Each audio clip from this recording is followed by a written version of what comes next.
Luke with Wicked Weed Brewing here in Asheville, North Carolina. We're a brewery and restaurant downtown right next door to the Orange Peel. We specialize in doing really hoppy West Coast style beers as well as Belgian and Saison beer. Those are kind of our two avenues, and behind me right here is our open fermenter.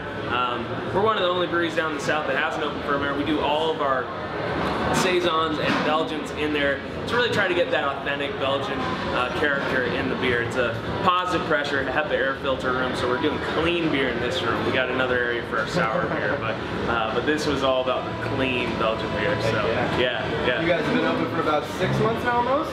Yeah, we opened December 28th. It's been going great. We've been so well received in Asheville.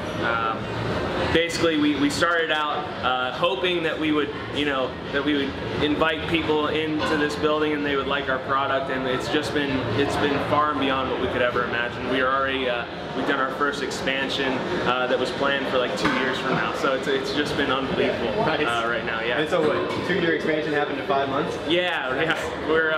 We're on pace right now to brew a little over 3,000 barrels of beer for this year, which is just an enormous amount. And it's especially cool because you're keeping so many different, unique kinds of beers on tap. Right? Yeah. Our kind of when we started this, my brother and I, Walt is my brother, we came up with this idea for doing a different brew pub experience. Typically you go into a brew pub and you're going to find fish and chips or like a mediocre burger, and the environment around the brew pub is going to kind of be whatever. Well, we took the time and energy to really create a huge impact environment here, whether it's the food that you're eating, the sounds that you're hearing and the music, or what you're looking at visually, or the beer you're smelling. So for us, what we're doing on the beer side is we try to keep a minimum of 15 beers on tap. Today we've got 22 different beers on tap, all brewed in-house, and for the last 3 weeks we've had over 20 beers on tap non-stop. So yeah.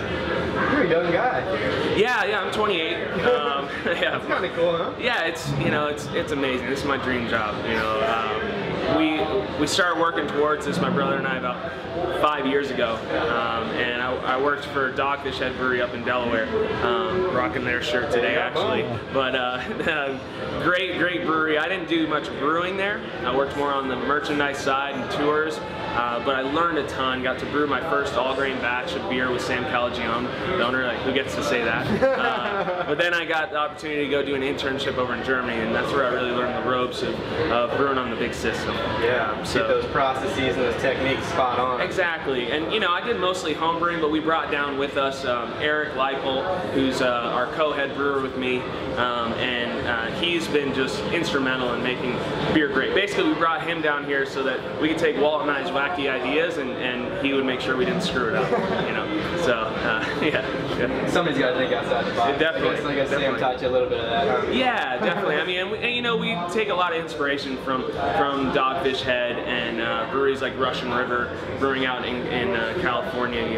We want to do stuff that's different, but every beer should be a beer that you can drink a pint of. And I know you're drinking right now our most recent release. This is our Peach Habanero Saison, and typically a pepper beer is going to be hot, and you might only want to have one pint. But we tried to make one that you'd want to have pint after pint of. So get that aroma in there and the heat, but not overwhelming. That kind of goes through every single beer that we do here. So yeah, it's delicious. Yeah, thanks. What would you say makes Asheville such an interesting place to drink? And it's been named beer capital of the country a couple of times. Sure. Yeah. What's so unique about it? The people. I mean, if you walk around downtown Asheville, you're gonna see some weird people. Like, we had this event. We've done all sorts of events for beer releases, but last weekend in particular we did a collaboration beer with Foothills Brewing just down the road in Winston-Salem, and it was our batch number 69. We tried to take their Sexual Chocolate and our Freak Double IPA, which is our best seller, and have a baby, essentially. So we did chocolate IPA. And for the release party, since it was batch 69, we wanted to party like it was 69. There we go. So we did this huge, like, everybody was wearing like afros, and we had like disco balls going. Anyways, but what what I'm getting at is that, you know, we were all dressed up in these ridiculous costumes, and we're walking down the road, and people didn't even blink an eye at us. You know, it's just normal occurrence in Asheville. But you know, the Asheville beer drinker is so educated. It's amazing. You go anywhere in the country, and I don't think you're going to find people that are more educated on what craft beer is than in Asheville, North Carolina. I mean, with breweries like New Belgium, Sierra Nevada, Oscar Blues, all coming to this area, it shows astronomically the respect for Asheville beer drinkers.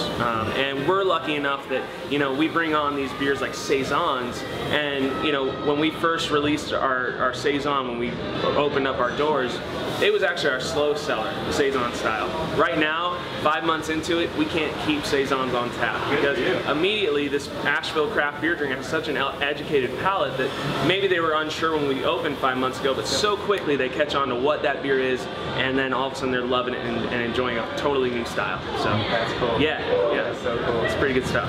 So you said that they know what craft beer is, but what would you say craft beer is? Well, that's a really good question.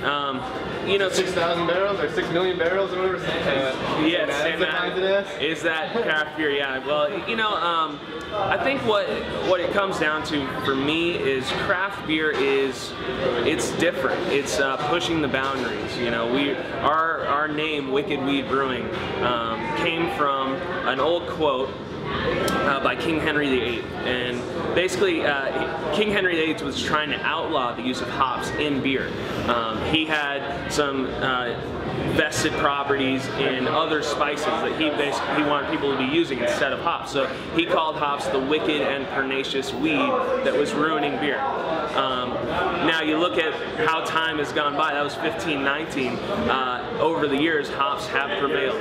You know, they've pushed through, and even though that the man, so to speak, was trying to hold hops down, they pushed through, and now hops are at the forefront of craft beer and beer in general. And that's kind of the story of craft beer. Craft beer was, you know, in 1978 we were down to 38 breweries in the country, and only one of those breweries was making anything other than American light lager. That was Anchor Steam.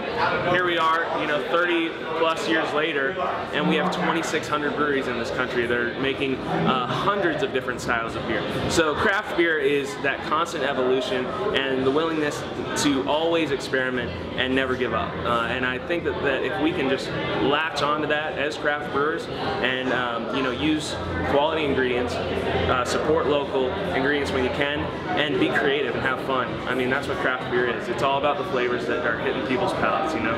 So, yeah. What's been the most rewarding component of this so far? You're 6 months in. Well, getting to make beer every day right now is just pretty amazing, you know? Starting out as a home brewer, seeing someday this happening, and then coming into work every day and seeing, you know, 300 plus people in our restaurant drinking the beer that we're making it's rewarding in and of itself. We've had some amazing press. You know, we've been featured in Garden and Gun magazine, Southern Living. We've been in the Huffington Post, rated as top 10 breweries to visit before you die in the U.S. after 5 months.